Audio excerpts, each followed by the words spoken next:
ఒక స్టూడెంట్ నాకు కమెంట్ చేశాడు, 3 ఎకరాలు అమ్మి 5-6 సంవత్సరాల నుంచి సివిల్స్ ప్రిపేర్ అవుతూ వచ్చాను, సక్సెస్ అయ్యాను, కానీ సివిల్స్ లో కాదు గ్రూప్ 4 జాబ్ వచ్చిందన్న. నేను అమ్మిన 3 ఎకరాల విలువ అప్రాక్సిమేట్లీ ఒక 2 కోట్ల పై మాటే. ఇప్పుడు నేను సక్సెస్ అయినట్ట ఫెయిల్ అయినట్ట?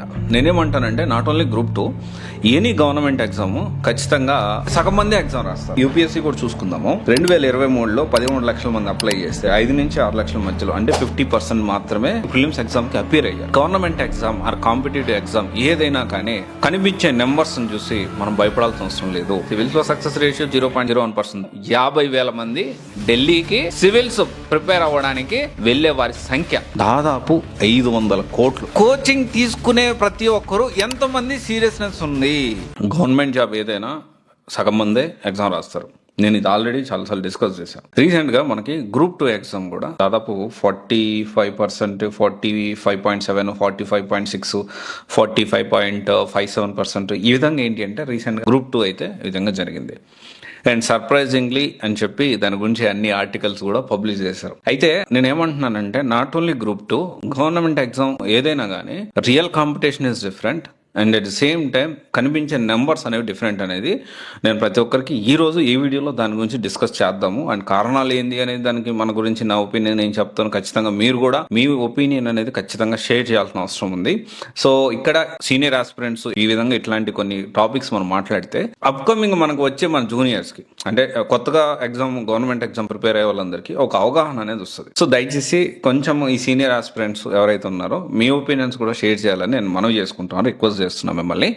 అయితే ఇక్కడ ఎనీ గవర్నమెంట్ ఎగ్జామ్ నేనేమంటానంటే not only group 2, any government exam ఖచ్చితంగా సగం మంది ఎగ్జామ్ రాస్తారు. ఇక్కడ మనకి యూపీఎస్సీ చూసుకుంటే మనము 2023లో 13 లక్షల మంది అప్లై చేస్తారు. 5 నుంచి 6 లక్షల మధ్యలో అంటే 50% మాత్రమే ఎగ్జామ్ కి ప్రిలిమ్స్ ఎగ్జామ్ కి అపీర్ అయ్యారు. అండ్ తర్వాత వచ్చేసి చూసుకుంటే 2020లో చూసుకుంటే 11 లక్షల మంది అప్లై చేశారు. Same repeat. అండ్ 2021లో అప్లై చేసిన 11 లక్షలు, రాసిందేమో 5 లక్షలు. తర్వాత చూసుకుంటే 2020లో 10 లక్షల మంది, దాంట్లో కూడా 50%. 2019 చూసుకున్నా, 2018 చూసుకున్నా, 2018లో కూడా 10 లక్షల మంది అప్రాక్సిమేట్లీ, దాంట్లో కూడా ప్రిలిమ్స్ ఎగ్జామ్ కి 5,484 మంది అపీర్ అయ్యారు. 2017లో చూసుకుంటే 9,69,065 మంది అప్లై చేస్తే దాంట్లో కూడా 4,62,848 మంది ప్రిలిమ్స్ కి అపీర్ అయ్యారు. సో ఇక్కడ మనం గణాంకాలు మనం చూస్తే government exam or competitive exam ఏదైనా కానీ కనిపించే నెంబర్స్ చూసి మనం భయపడాల్సిన అవసరం లేదు అనేది నేను ఇక్కడ మీకు చెప్పాలనుకుంటున్నాను. ఎందుకంటే ప్రతి ఒక్క పర్స్పెక్టివ్ గురించి మనం ఆలోచించాలి. అంటే మన కొంచెం నేను ఏంటి అంటే కాయిన్కి సెకండ్ సైడ్ చూపించడానికి యూపీఎస్సీకి నేను చాలా ప్రయత్నాలు చేస్తా ఉన్నా. సో ప్రతి ఒక్క స్టూడెంట్ దీన్ని అర్థం చేసుకోవాలనే విషయాన్ని సీరియస్గా ఉంటేనే వర్కౌట్ అవుతుంది. అండ్ ఇది సీరియస్నెస్ తెలుసుకోండి, ఈ విషయాలన్నీ తెలుసుకొని చెప్పి నేను అడుగుతా ఉన్నా. అండ్ దాని గురించి అవేర్నెస్ తీసుకురావడానికి నేను ట్రై చేస్తా ఉన్నా. అయితే ఇక్కడ కూడా ఈ గవర్నమెంట్ ఎగ్జామ్స్ రియల్ కాంపిటీషన్ అనేది డిఫరెంట్. ఇప్పుడు సివిల్స్ లో సక్సెస్ రేషియో 0.01%, అదైతే కరెక్ట్. కానీ at the same time real competition అనేది 30% మధ్యలోనే ఉంటుంది. 20 to 30% మధ్యలోనే రియల్ కాంపిటీషన్ అనేది ఉంటుంది అనే విషయం any competitive exam. This is a harsh reality, truth కూడా. ఇది మనం అర్థం చేసుకోవాలి. అండ్ ఇంకోటి వచ్చేసి నేనేమనుకుంటానంటే చాలా వరకు ఈ యూపీఎస్సీ సివిల్సే చేసుకుంటే అప్లై చేద్దాంలే, నెక్స్ట్ ఇయర్ అటెండ్ ఇద్దాం, ఊరికే అప్లై చేద్దాం, అప్పుడు నేను కరెక్ట్ గా సబ్జెక్ట్ ప్రిపేర్ అయ్యి దాన్ని బట్టి నేను ఇయ్యాలంటే ఇద్దాం, లేకపోతే లేదు అనుకునే వాళ్ళు చాలా మంది ఉంటారు. And at the same time BTech colleges నుంచి బయటకు వచ్చిన తర్వాత ఖచ్చితంగా మనం అన్ని ఎగ్జామ్స్ రాయాలి, ఏదో ఒకటి తగులుతుందా అనుకునే వాళ్ళు, ప్రిపరేషన్ లేకుండా అలాంటి వాళ్ళు ఉంటారు. So most of the time ఎలా ఉంటారంటే ఈ గ్రూప్ 1 ప్రిపేర్ అయ్యేవాళ్ళు, గ్రూప్ 2 ప్రిపేర్ అయ్యేవాళ్ళు, వీళ్ళు కూడా సర్లే ఒక రాయేద్దాం, అప్లై చేయడం తప్పేం లేదు కదా, ఇలాగా చాలా మంది ఆలోచిస్తారు అని నేను అనుకుంటా. అండ్ ఇక్కడ ఉండేది పోటీ మాత్రం ఉండేది 20 to 30%. ఇక్కడ ఒక పాయింట్, ఒక కన్సర్న్ నేను రైజ్ చేయాలనుకుంటున్నా. అంటే ఇప్పుడు మనం యూపీఎస్సీకి ఎగ్జామ్ ఫీజు గురించి నేను మాట్లాడతా. ఇది ఎందుకు మాట్లాడతానంటే ఇది ఒక సెకండ్ పక్కన పెట్టి స్టూడెంట్ నాకు కమెంట్ చేశాడు. ఒక స్టూడెంట్ ఏమన్నాడంటే, అన్న నేను 3 ఎకరాలు అమ్మి 5-6 సంవత్సరాల నుంచి సివిల్స్ ప్రిపేర్ అవుతూ వచ్చాను, సక్సెస్ అయ్యాను, కానీ సివిల్స్ లో కాదు గ్రూప్ 4 జాబ్ వచ్చిందన్న. ఇప్పుడు నేను అమ్మిన 3 ఎకరాల విలువ అప్రాక్సిమేట్లీ ఒక 2 కోట్ల పై మాటే. అప్రాక్సిమేట్లీ నేను ఈ గ్రూప్ 4 జాబ్ చేసి నా జీవితం మొత్తంలో కూడా 2 కోట్లు నేను సంపాదించలేను.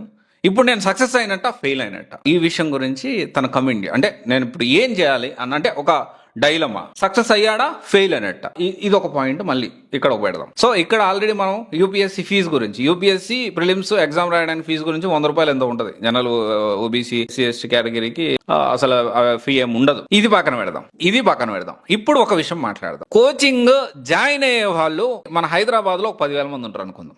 అప్రాక్సిమేట్లీ 7 నుంచి 10 వేల మంది. మన తెలుగు వాళ్ళు ఢిల్లీకి వెళ్ళే వాళ్ళు అప్రాక్సిమేట్ నెంబర్స్ చెప్తున్నా నేను, 50,000 మంది మన 2 తెలుగు రాష్ట్రాల నుంచి ఢిల్లీకి వెళ్తున్నారు. ఢిల్లీలో 2 లక్షలు ఉంది వాస్తవానికి, అంటే 2 లక్షలు కాదు, నేను ₹1,00,000 వేసుకుందాం. 50,000 ఇంటూ లక్ష ఎంత? దాదాపు 500 కోట్లు. 500 కోట్లు అంటే ఒక్కొక్క మనిషి ₹1,00,000, అంటే నేను తక్కువ వేసిన. సో 2 లక్షలు అంటే 1000 కోట్లు. అప్రాక్సిమేట్లీ మనం ఢిల్లీలో చూసుకుంటే 1,50,000 నుంచి 2 లక్షలు ఉంటుంది, అంటే 750 కోట్ల నుంచి 1000 కోట్లు. మన 2 తెలుగు రాష్ట్రాల్లో పేద మధ్య తరగతి ఫ్యామిలీస్ నుంచి ఎంతమంది ఉంటారు? ఎంతమంది పొలాలు అమ్మి, ఎంతమంది బంగారం తాకట్టు పెట్టి, ఎంతమంది అక్కడికి వెళ్ళి ఉంటారు? ఇది ఎందుకు చెప్తున్నానంటే మీరు ఇక్కడ అర్థం చేసుకోవాలి. ఇక్కడ కోచింగ్ తీసుకునే ప్రతి ఒక్కరు ఎంతమంది సీరియస్నెస్ ఉంది, ఎంతమంది సీరియస్నెస్ సివిల్స్ అంటే ఏంటో తెలుసుకొని మనకి వర్కౌట్ అవుతుందా కాదా తెలుసుకొని, ఎంతమంది ఈ డబ్బులు తీసుకెళ్లి అక్కడ ఇన్వెస్ట్మెంట్ చేస్తా ఉన్నారు, ఎంతమంది వాళ్ళ పొలాలు అమ్మి, ఎంతమంది బంగారం తాకట్టు పెట్టి, ఎంతమంది ఇంకొకటి చేసి అప్పులు తీసుకొచ్చి సివిల్స్ ప్రిపేర్ అవుతా ఉన్నారు. సో యూపీఎస్సీ ఎగ్జామ్ ఫీజు ₹100 ఉంటుంది. అంతమందిలో ఎంతమంది సరే ₹100 అని ఖర్చు పెడుతున్నారు, ఓకే. కానీ మోటివేషన్ తోటి, కేవలం మోటివేషన్, అసలు సివిల్స్ అంటే ఏం తెలుసుకోకుండా ఎవరు మాట్లాడారు, ఇన్ఫ్లుయెన్స్ అయిపోయి ఈ మధ్య సోషల్ మీడియాలో విపరీతంగా ఐఏఎస్ ఐపీఎస్ కొన్ని ఛానల్స్ నేను చూశాను. IPS entry, grand entry, IAS grand entry, ఇది చూసి ఎంతమంది ఇన్స్పైర్ అయ్యి, ఎంతమంది మోటివేట్ అయిపోయి, ఇన్ఫ్లుయెన్స్ అయ్యి నేను ఐఏఎస్ అయిపోవాలి, నేను ఐపీఎస్ అయిపోవాలి అని చెప్పి డబ్బులు తీసుకొచ్చి, డెఫినెట్గా మన పేరెంట్స్ ఎలా ఉంటారు, మోస్ట్ ఆఫ్ ద పేరెంట్స్ ఒక చదువుకోవాలి అంటే 200% పేరెంట్స్ ఖచ్చితంగా ఎట్లయినా డబ్బులు పెట్టాలని అనుకుంటారు. సో ఎంతమంది ఈ విధంగా డబ్బులు తీసుకొచ్చి పెడతా ఉన్నారు. తర్వాత కొంతమంది ఈ విధంగా ఎకరాలు, 3 ఎకరాలు, 4 ఎకరాలు ఇది అమ్మి, ఇది ఇంకొక పాయింట్ మనం ఇక్కడ పెట్టిన పాయింట్ ఉంది కదా. సో ఈ 3 ఎకరాలు అమ్మి 5-6 సంవత్సరాలు సివిల్స్ ప్రిపేర్ అయ్యి చివరి Group 4 జాబ్ వచ్చి అతను లైఫ్లో సెటిల్ అయినట్ట కానట్ట. ఇక్కడ నేను ఒకటే చెప్పేది ఏంటి అంటే, సివిల్స్ అనేది ఒక సర్వీస్కి సంబంధించిన విషయం, అదొక పాయింట్ అస్సలు మర్చిపోవద్దు. డబ్బులు సంపాదించామనే కాన్సెప్ట్తో యూపీఎస్సీ సివిల్స్ ఎగ్జామ్ రాయొద్దు. అండ్ ఇక్కడ అలాంటి సిచ్యువేషన్స్ లేవు ఇప్పుడు. అండ్ రిటైర్ అయినా కానీ మనం తప్పులు చేస్తే వెతికి పట్టుకొని శిక్షలు వేసే పరిస్థితి ప్రెసెంట్ ఉంది. అండ్ ఇంకోటి వచ్చేసి ఏంటి అంటే, గవర్నమెంట్ ఎగ్జామ్ అంటే రెండు కాయిన్ కి ఒక సైడ్ ఏంటి, కాంపిటీషన్ అనేది తక్కువ ఉంటుంది, కానీ అట్ ది సేమ్ టైం మనకు సూట్ అవుతుందా, మనకు వర్కౌట్ అవుతుందా లేదో తెలుసుకోవాల్సిన అవసరం ఉంది. Any government exam, any competitive exam అంటే అప్లై చేసిన వాళ్ళంతా కనిపించే నెంబర్ అంతా నిజం కాదు, దాన్ని చూసి భయపడాల్సిన అవసరం లేదు, డిమోటివేట్ అవ్వాల్సిన అవసరం లేదు. సగం మంది మాత్రమే అప్లై చేసిన వాళ్ళు, సగం మంది మాత్రమే ఎగ్జామ్ అపియర్ అవుతారు. దాంట్లో మళ్ళీ 20 to 30% మాత్రమే సీరియస్నెస్ అనేది ఉంటుంది. ఇది మనం అర్థం చేసుకోవాలి. అండ్ ఇప్పుడు ఈ సగం మందే ఎందుకు అటెండ్ అవుతున్నారు అనేది మీ ఒపీనియన్ కమెంట్స్ లో తెలియజేయండి. డెఫినెట్లీ మనం దీన్ని వర్కౌట్ చేద్దాము. నేను ఇప్పుడు చెప్పే ప్రతి విషయం కూడా సీనియర్ ఆస్పిరెంట్స్ కి బాగా అర్థమవుతుంది. సో ఒకసారి సీనియర్ ఆస్పిరెంట్స్ ఎవరైతే ఉన్నారో ఖచ్చితంగా మీరు విషయంలో స్పందించండి. అండ్ మనకు నెక్స్ట్ వచ్చే మన జూనియర్స్, లేకపోతే నెక్స్ట్ కొత్తగా ఎవరన్నా సివిల్ సైడ్ రావాలన్నా, గవర్నమెంట్ ఎగ్జామ్స్ సైడ్ రావాలన్నా కానీ వాళ్ళు అంటే ఇవన్నీ ఇన్పుట్స్ తీసుకొని ప్రాపర్గా డబ్బులు అనేవి వేస్ట్ చేసుకోకుండా, అంటే సీనియర్ ఆస్పిరెంట్స్ కొంతమంది నష్టపోయి ఉండొచ్చు, కొంతమంది సక్సెస్ అయి ఉండొచ్చు, మీ ఎక్స్పీరియన్స్ షేర్ చేస్తే బాగుంటుంది అనేది నా ఒపీనియన్. ఎనీవే, ఒకసారి కొత్తగా వచ్చే వాళ్ళు ఈ విషయాలన్నీ గుర్తుపెట్టుకోండి, ప్రతి ఒక్కటి డీటెయిల్గా అనాలిసిస్ చేయడానికి ప్రయత్నం చేయండి. Thank you.